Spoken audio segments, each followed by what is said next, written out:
नमस्कार दोस्तों, आज हम आए हैं गाज़ियाबाद में मशरूम की खेती के बारे में जानने।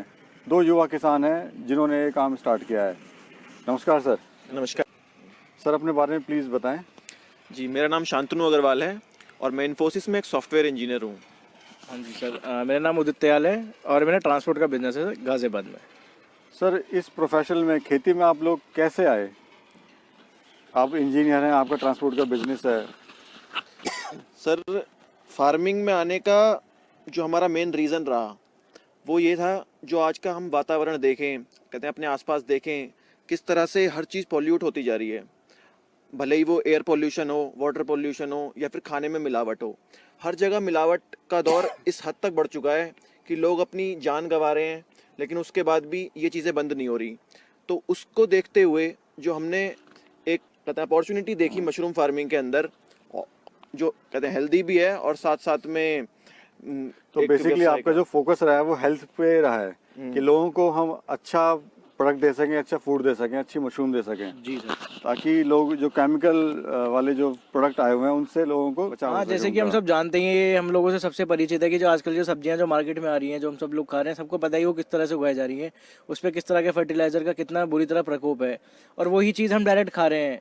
तो वो कहीं ना कहीं हमारे, जैसे हम देख रहे हैं, बीमारियां बढ़ती जा रही हैं, इम्यूनिटी खत्म होती जा रही है।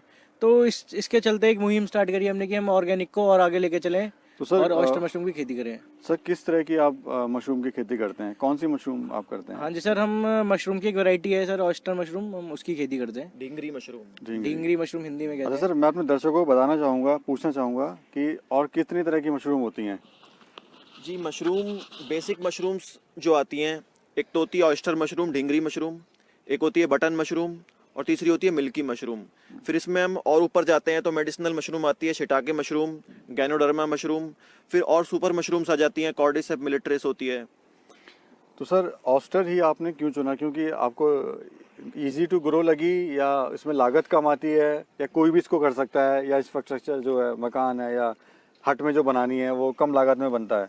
जी सर, ऑयस्टर मशरूम के सर इतने बेनिफिट्स हैं कि मैं बोलता जाऊंगा तो वीडियो छोटी पड़ जाएगी। ये सारी मशरूम्स से अगर मैं कंपैरिजन करूं तो ये साथ में हेल्दी होती है, इजी टू ग्रो होती है, और इसके अंदर प्रोटीन कंटेंट बहुत ज़्यादा होता बहुत है, ज़्यादा होते हैं। और इसके अंदर विटामिन डी होता है, इसके अंदर एंटीऑक्सीडेंट्स होते हैं। तो ये सब चीज़ें को, ये कहीं ना सब कहीं चीज़ों हमारी बॉडी को इम्यूट करती हैं। हाँ।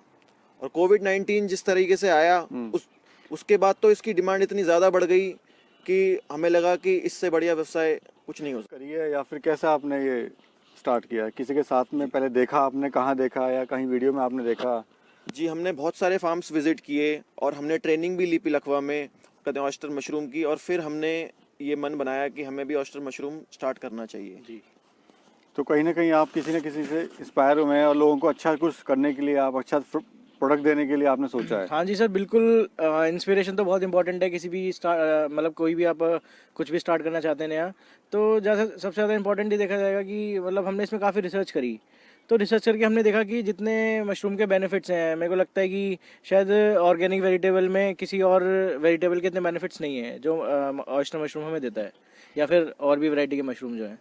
तो सर अगर हट की बात करें हम, आपका हट बड़ा सुंदर लग रहा है, काफ़ी बड़ा भी है आपका। थैंक तो यू सर। क्या कीमत आई सर इसको लगाने में कि बनाने सर में? ये हमने जो स्ट्रक्चर बनाया है, 30 बाय 60 का स्ट्रक्चर है, लगभग 200 गज।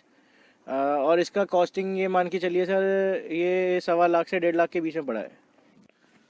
सर ये जो आपका प्रोसेस है पूरा, जो आपका जो तरीका है इसको काम करने का, वो कैसे आप करते हैं? स्टेप बाय स्टेप बताइए, इसको काम करते हैं। पहला स्टेप क्या है? जी सर, जो ये ऑयस्टर मशरूम की खेती है, ये एक भूसे में की जाने वाली खेती है। भूसे की अगर मैं बात करूं तो बहुत तरह के भूसे होते हैं जो आप यूज़ कर सकते हैं इसकी खेती के लिए। राइस स्ट्रॉ हुआ, आपका व्हीट स्ट्रॉ हुआ, आपका शुगर केन स्ट्रॉ हुआ, आपका सोयाबीन स्ट्रॉ हुआ। जैसे हमने अपने फार्म में राइस स्ट्रॉ का यूज़ किया है।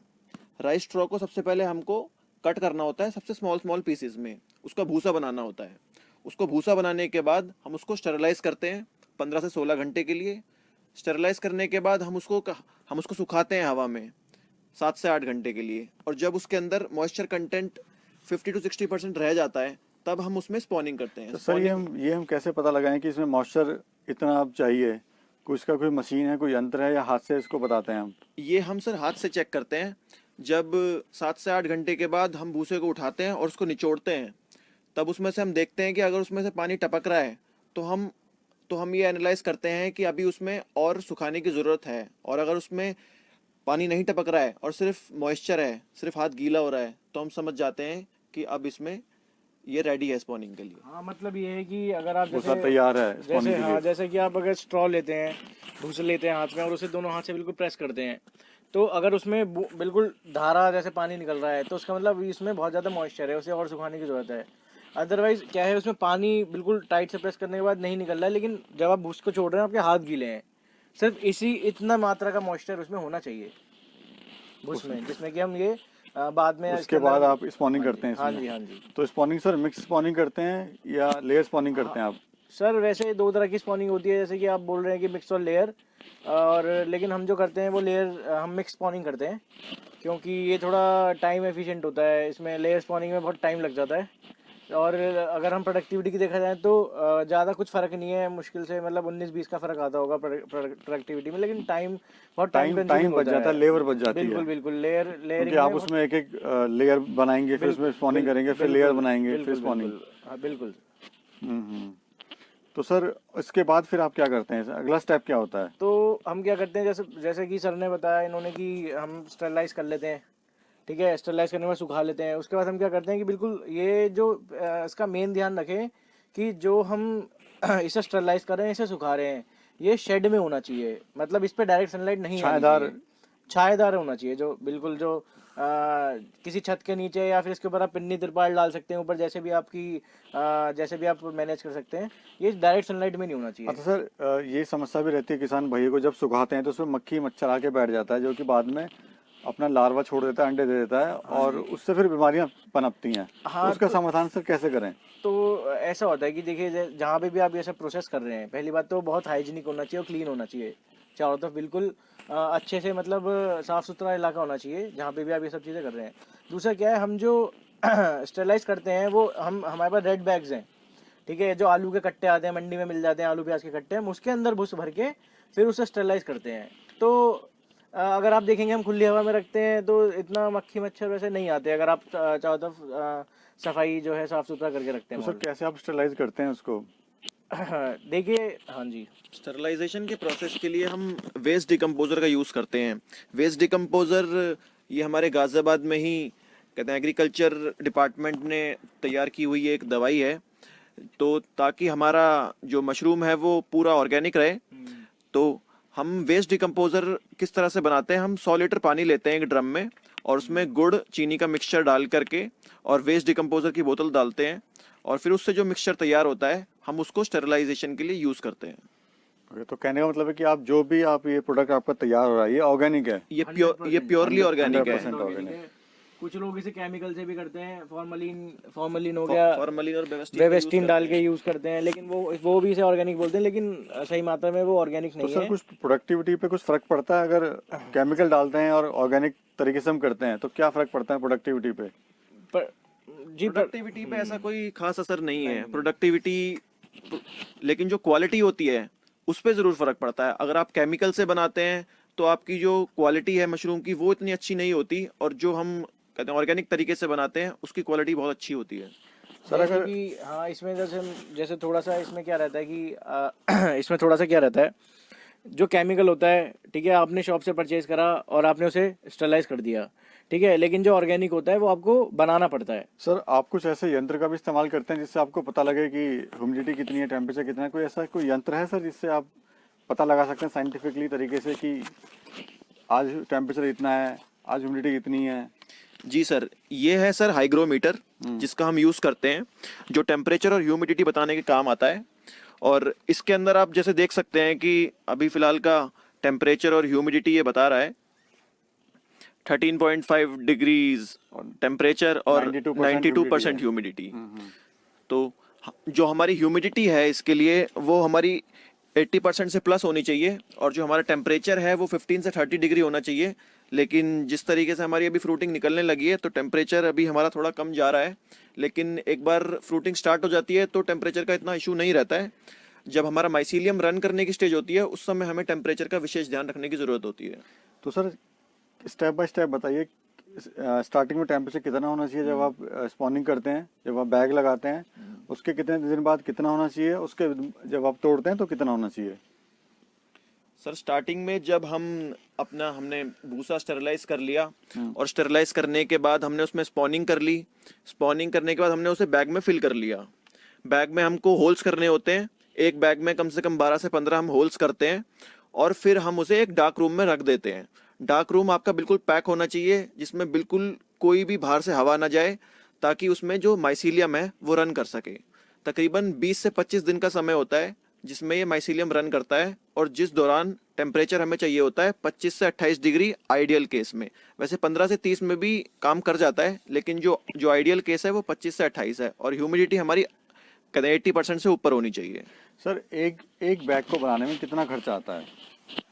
सर ऐसा है कि कॉस्ट ना वेरीड करती है पर्सन टू पर्सन, ठीक है। जैसे कि हमने लोगों ने बल्क में काम करा है ये, तो हमने हर चीज़ बल्क में परचेज करी, तो हमें से कॉस्टिंग बहुत कम पड़ जाती है। लेकिन अगर आइडियली देखा जाए ऑयस्टर मशरूम के एक बैग में आपका मान के चलें कि अगर आपको सारी चीज़ें अवेलेबल हैं तो 50 से 60 रुपये का पर बैग आराम से आप बना सकते हो। कोई भी मतलब घर पे अगर 10 बैग 20 बैग से स्टार्ट करना चाह रहा है तो 50-60 रुपये में एक बैग बना सकता है वो। एक बैग में कितना भूसा आता है?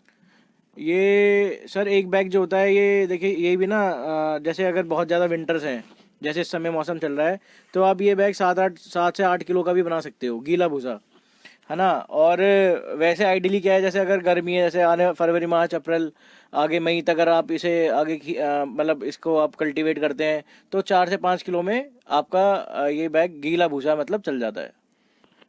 इसका स्प्रे सर कितनी बार करते हैं आप दिन में? पानी का स्प्रे सर ऐसा होता है कि इसको ह्यूमिडिटी जैसे कि बात करें कि इसमें ह्यूमिडिटी होनी चाहिए 90%, 80 to 90% की ह्यूमिडिटी होनी चाहिए।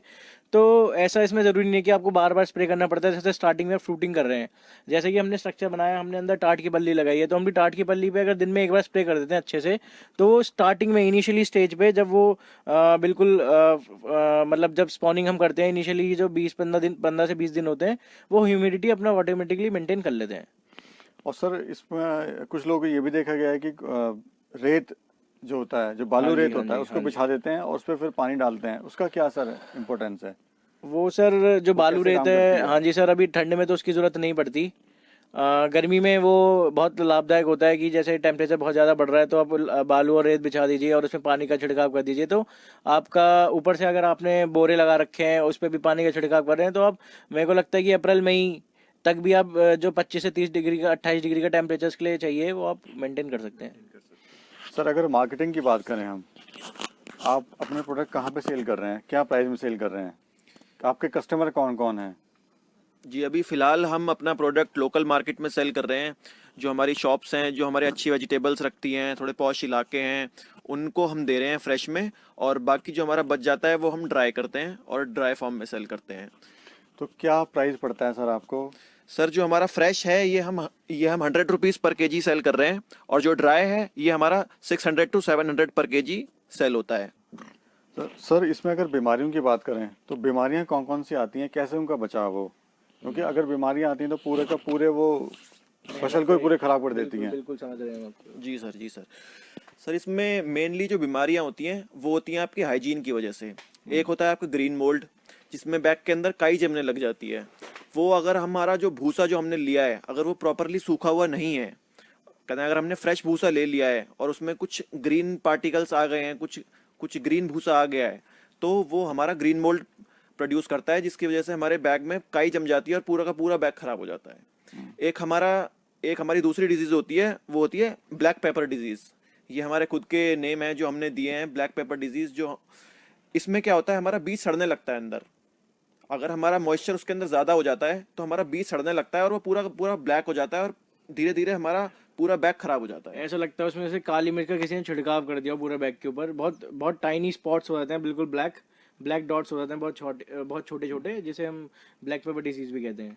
और वो इस वजह से होता है कि देखिए इसमें ना मेन विशेष तौर पे इसकी हाइजीन पे बहुत ज़्यादा ध्यान रखना पड़ता है। जो आप स्टेरिलाइजेशन कर रहे हो, जो भूस को आप स्टेरिलाइज कर रहे हो, अगर वो प्रॉपर स्टेरिलाइजेशन नहीं हो रहा है या फिर मॉइस्चर ज़्यादा रह जाता है, ठीक है, या फिर आपने स्टेरिलाइजेशन भी अच्छा करा, मॉइस्चर भी बिल्कुल आपका परफेक्ट है, लेकिन आप हाइजीन यूज़ नहीं कर रहे हो और कोई भी आवाजाही फ्रूटिंग रूम में बहुत ज़्यादा हो रही है, जिसकी वजह से बाहर से वो बैक्टीरिया कैच कर लेता है और वो ब्लैक स्पॉट्स या फिर मोल्ड्स आ सकते हैं। अगर कोई भाई आपसे जुड़ना चाहता है, आपका कोई प्रोडक्ट लेना चाहता है, जी हाँ जी, आपसे फार्म से या आपसे खरीदना चाहता है, तो आप हाँ जी, हाँ जी। कुछ आपने अलग सोचा हुआ है इसके बारे में? नहीं, हम तो चाहते हैं कि ये ज़्यादा से ज़्यादा इस चीज़ का विस्तार हो। खासकर जो मध्यम वर्ग या फिर नीचे वर्ग के लोग हैं, जिन्हें व्यवसाय में बहुत दिक्कत है, तो ये बहुत आसानी से कर सकते हैं और बहुत ही कम इन्वेस्टमेंट के साथ ये बिजनेस स्टार्ट कर सकते हैं। आपके फार्म से ही आपसे लेके जा सकते हैं वो हाँ जी, हमारे फार्म से लेके जा सकते हैं, मार्केट में भी सेल करते हैं, वो वहाँ से भी ले सकते हैं। और अगर वो हम यहाँ पे ट्रेनिंग प्रोग्राम्स भी चलाते हैं। अब हमारे ट्रेनिंग प्रोग्राम्स ही चल रहे हैं, जिसमें कि नया युवा और आसपास के लोग हमसे जुड़ रहे हैं। महिलाएं आपसे महिलाएं बहुत जुड़ रही हैं, जिनको हम ये ट्रेनिंग देते हैं और फिर वो अपना ये काम अपने घर से स्टार्ट कर रहे हैं। ग्रोइंग हमारे पास लगभग मान के चलिए इस समय 50 से 60 ग्रोअर हैं हमारे पास, एवरेज लेके चले हैं, जो कि घर पे, जो कि छोटे तबके पे स्टार्ट कर चुके हैं ये काला काम। ओके, तो कहने का मतलब है कि जो लोग आपके साथ जो फार्मिंग नहीं कर सकते हैं, जिनके पास इतना पैसा नहीं है, वो अपने घर में भी स्टार्ट कर सकते हैं। बिल्कुल, बिल्कुल, 50-100 बैग से स्टार्ट कर सकते हैं, ट्रायल के बेस पे। बिल्कुल, एक छोटे से कमरे से भी वो स्टार्ट कर सकते हैं, बिल्कुल 10 छोटा सा बैग से, कमरा हो। 20 बैग से भी वो स्टार्ट कर सकते सेल्फ कंजप्शन के लिए लोग लगा सकते हैं, क्योंकि इसमें बहुत ही भारी मात्रा का प्रोटीन होता है, जो कि बहुत लाभदायक है शरीर के लिए। तो आप मदद करने के लिए तैयार हैं? बिल्कुल हैं। जी जी। Any time. जो मशरूम होता है, देखिए, ये 100 रुपये किलो से लेकर 3 लाख रुपए किलो तक का बिकता है, ठीक है। तो इसके अंदर काफ़ी सारी वैरायटीज़ होती हैं, तो हम धीरे धीरे अपना प्रैक्टिस के साथ मेडिसिनल मशरूम्स के अंदर हम इसमें जाना चाहते हैं आगे। शिटाके मशरूम हुआ, आपका गाइनोडर्मा मशरूम हुआ, जिनकी बहुत ज्यादा डिमांड है मार्केट में, लेकिन लोग पूरा नहीं कर पाते। हाँ। अच्छा सर, अपना एक बार कांटेक्ट नंबर, मोबाइल नंबर अपना बता दीजिए दर्शकों को जो देख रहे हैं आपको, ताकि आपसे संपर्क कर सकें वो। जी, कोई भी किसान भाई हमसे जुड़ना चाहे तो हम गाजियाबाद में राजनगर एक्सटेंशन में हमारा फार्म है, तो वो यहाँ पे आकर भी कहते हैं हमसे जानकारी ले सकते हैं, कांटेक्ट भी कर सकता है। कांटेक्ट नंबर स्क्रीन पे आपको दे दिया जाएगा और नीचे इन्फॉर्मेशन में भी मिल जाएगा। अपना बता दीजिए सर, एक बार कांटेक्ट नंबर एक बार अपना बता दीजिए। जी, कांटेक्ट नंबर है हमारा 9958508118। और अगर कोई किसान भाई या फिर कोई भी, अगर आप इस स्ट्रक्चर को बनाना चाहते हैं या फिर इससे रिलेटेड आपको कुछ भी मदद चाहिए, तो हम करवाते हैं स्ट्रक्चर्स। हम लोग स्ट्रक्चर्स भी हम कंस्ट्रक्ट करवाते हैं, जिसमें आपको परेशान, अच्छा, हर तरह से आप मदद करने के लिए तैयार हैं, स्ट्रक्चर से लेके बॉटम, ट्रेनिंग से लेके ट्रेनिंग, स्ट्रक्चर, हम सब चीज़, स्पॉन से लेके हर चीज आप करवा हम आगे कुछ अपनी इन्वेस्टमेंट स्कीम्स भी बनाना अभी, मतलब हम उस प्रोजेक्ट पे हम काम कर रहे हैं कि अगर कोई अगर ऐसा है कि मतलब वो व्यवसाय कर रहे हैं, नौकरी कर रहे हैं, अगर वो इन्वेस्ट करना चाहते हैं लेकिन उन पर बड़ा अमाउंट नहीं है, जैसे कि हमने तो उसमें कॉस्टिंग करी, वो 50,000 का, 40,000 का, 20,000 का इन्वेस्टमेंट करना चाहते हैं, तो हम एक कलेक्टिव स्कीम बना रहे हैं, जिसमें कि हम एक ग्रुपिंग करेंगे और बस उनसे इन्वेस्ट करवाएंगे और उन्हें मंथली और क्वार्टरली हम रिटर्न देंगे। और बाकी सारा जो भी कंस्ट्रक्शन होगा और स्पॉनिंग होगा, वो सब हम करेंगे अपने साइड से। दोस्तों, अगर आपको वीडियो पसंद आया तो लाइक कीजिएगा, बराबर में जो घंटी का बटन है उसको दबाइएगा जी, और अपने कमेंट जरूर कीजिएगा कैसे आपको वीडियो लगी, क्या इसमें कमियां रही हैं, क्योंकि आज जो वीडियो था ये पहला मेरा वीडियो था। धन्यवाद।